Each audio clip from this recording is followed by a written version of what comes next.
आज चारों तरफ एक ही गूंज है। 18 साल के लंबे इंतजार के बाद रॉयल चैलेंजर्स बेंगलुरु ने आखिरकार आईपीएल ट्रॉफी उठा ली। क्या कमाल का मोमेंट था वो। बिल्कुल ऐतिहासिक जीत, मतलब 2025 का सीजन तो इसी वजह से याद रखा जाएगा हमेशा। और इसी मौके पर हमने सोचा क्यों ना आज आईपीएल के पूरे सफर को थोड़ा गहराई से देखें। हाँ, अच्छा आइडिया है। कैसे एक ऐसा विचार जिसे शुरुआत में बिल्कुल नकार दिया गया था, वो आज दुनिया की सबसे बड़ी, सबसे ग्लैमरस क्रिकेट लीग बन गया। सही बात है। हम बात करेंगे इसकी शुरुआत की, ललित मोदी की भूमिका की, इसके रास्ते में आए उतार चढ़ाव की, और हाँ, इस लेटेस्ट 25 सीजन की खास बातों की भी। जरूर। ये सारी जानकारी हमने कुछ YouTube वीडियोस और लेखों से जुटाई है, जिन्हें आज हम यहाँ समझने की कोशिश करेंगे। बिल्कुल, और ये देखना भी दिलचस्प होगा कि कैसे आईपीएल सिर्फ मतलब क्रिकेट का खेल नहीं रहा। हाँ, ये तो अब बिजनेस, एंटरटेनमेंट, ग्लैमर और हाँ, कभी-कभी विवादों का भी एक बड़ा मंच बन गया है। सही कहा, इसने क्रिकेट देखने का तरीका ही बदल दिया है। बिल्कुल, तो शुरुआत करें? हाँ चलिए, एकदम शुरू से। 1995 की बात है। ललित मोदी, जो उस वक्त मोदी एंटरटेनमेंट नेटवर्क चला रहे थे। MEN, हाँ, जिसने डिज्नी और ESPN को भारत लाया था। बिल्कुल। तो उनके दिमाग में एक नया आइडिया आया।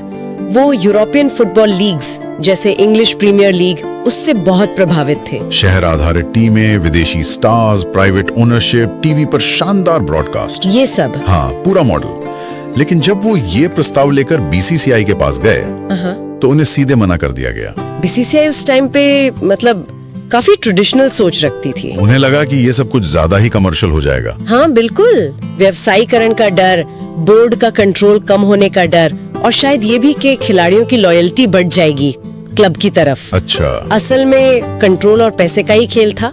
तो इस रिजेक्शन से ललित मोदी ने शायद कुछ सीखा होगा, लगता तो है। शायद ये कि अगर सिस्टम में बदलाव लाना है तो बाहर से चिल्लाने से कुछ नहीं होगा, सिस्टम के अंदर घुसना पड़ेगा। एग्जैक्टली। और अपनी जगह बनानी पड़ेगी, विश्वसनीयता बनानी पड़ेगी। और मोदी की अपनी बैकग्राउंड भी तो थोड़ी अलग थी, मतलब बड़े बिजनेस फैमिली से थे। हाँ, मोदी एंटरप्राइजेज, मोदी नगर जिन्होंने बसाया। लेकिन वो अमेरिका वाली घटना भी थी, ड्रग्स, मारपीट के आरोप। हाँ, वो बिगड़े रईसजादे वाली इमेज भी थोड़ी थी, पर उनमें वो ग्लैमर, मीडिया, स्पोर्ट्स और पावर को समझने की एक अलग ही ललक थी। बिल्कुल।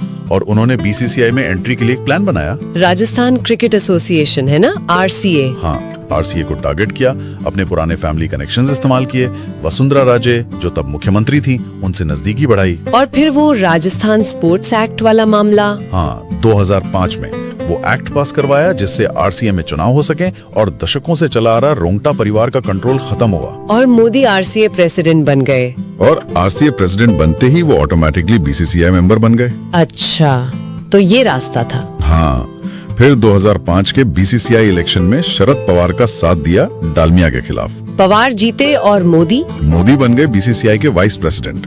अब वो पावर में थे। मतलब 1995 वाला सपना अब पूरा हो सकता था। हाँ, बस सही मौके का इंतजार था। और वो मौका आया 2007 में, T20 वर्ल्ड कप। बिल्कुल, धोनी की कप्तानी में भारत की जीत, युवराज सिंह के वो 6 छक्के। पूरे देश में T20 का बुखार चढ़ गया था। एकदम। क्रिकेट फैंस कुछ नया, तेज तर्रार चाहते थे। मोदी ने इसी माहौल को भुनाया और तुरंत IPL का ऐलान कर दिया। और कमाल की बात तो ये है कि सिर्फ 8 महीने में। हाँ, ये मानना पड़ेगा, मैनेजमेंट कमाल का था। Team auction, player auction, celebrity owners, Shahrukh, Preity Zinta, Ambani, Mallya, cheerleaders का concept, orange cap, purple cap, ये सब बिल्कुल नया था इंडियन क्रिकेट के लिए। और पहला ही मैच 18 अप्रैल 2008, KKR versus RCB। Brendon McCullum की वो पारी, 158 नॉट आउट, उसने तो जैसे सेट कर दिया टोन। Blockbuster hit. पहला सीजन जबरदस्त कामयाब रहा। राजस्थान रॉयल्स जीती थी। हाँ, शेन वॉर्न की कप्तानी में, लेकिन मुश्किलें भी जल्दी ही शुरू हो गईं। दूसरा सीजन 2009 वाला। हाँ, भारत में आम चुनाव थे उस साल और सरकार ने, मतलब गृह मंत्रालय ने, पी चिदम्बरम थे तब गृह मंत्री, उन्होंने सिक्योरिटी देने से मना कर दिया। बिल्कुल। चुनाव के दौरान IPL के लिए सुरक्षा बल देना मुमकिन नहीं था, ऐसा कहा गया। ये तो बड़ा झटका था। मोदी ने क्या किया फिर? वो लीग को टालना नहीं चाहते थे। अप्रैल में वाला स्लॉट प्राइम टाइम था, छुट्टियां, एग्जाम खत्म, तो पूरा का पूरा सीजन साउथ अफ्रीका शिफ्ट कर दिया गया। पूरा सीजन? कमाल है। इस पे तो काफी राजनीतिक बातें भी हुई होंगी। हाँ, सूत्रों के मुताबिक अरुण जेटली जी ने तब कहा था कि चिदम्बरम जब वित्त मंत्री थे तो इकोनॉमी खतरे में थी, गृह मंत्री बने तो क्रिकेट खतरे में। खैर, साउथ अफ्रीका में आयोजन सफल रहा वैसे। हाँ, सफल तो रहा, लेकिन विवादों ने पीछा नहीं छोड़ा। 2010 तीसरा सीजन।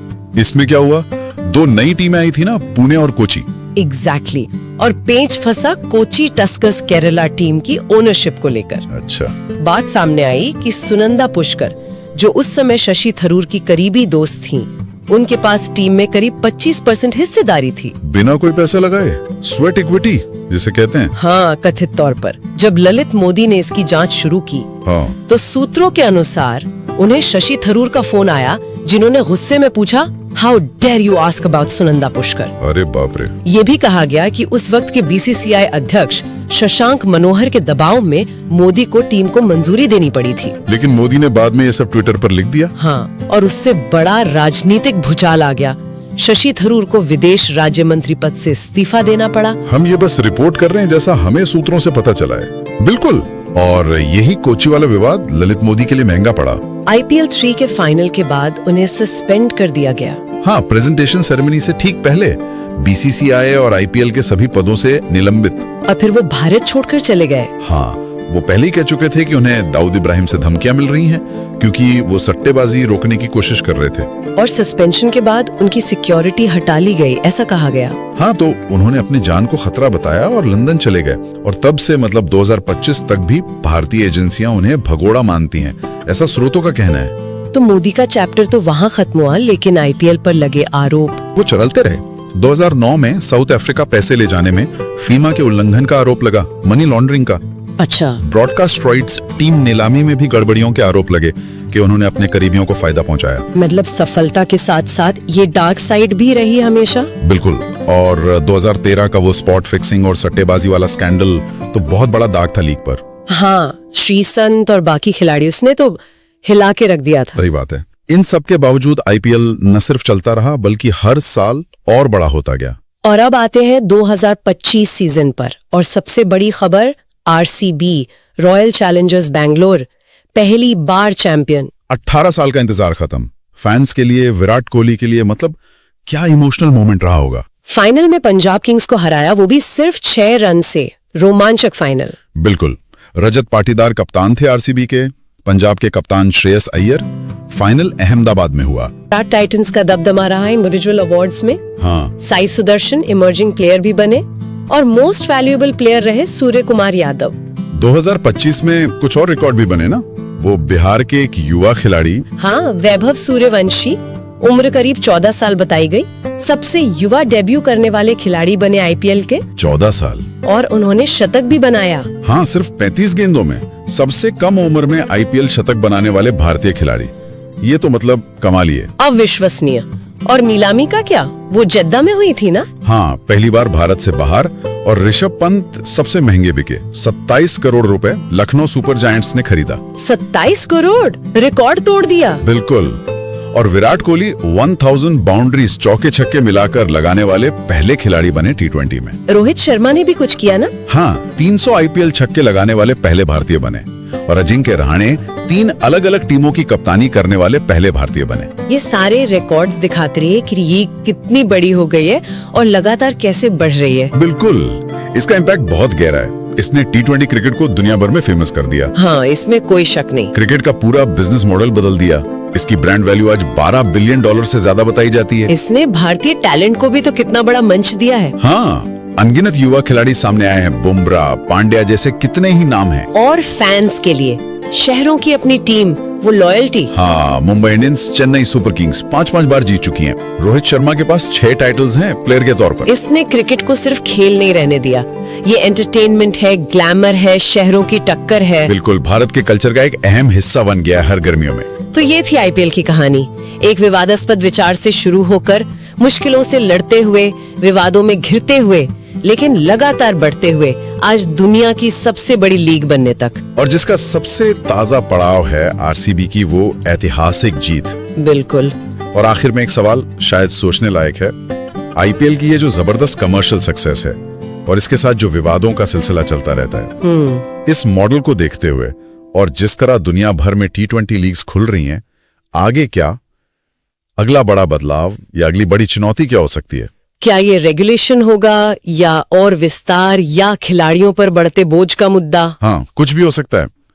इस लीग का भविष्य क्या मोड़ लेगा, ये देखना यकीनन दिलचस्प होगा।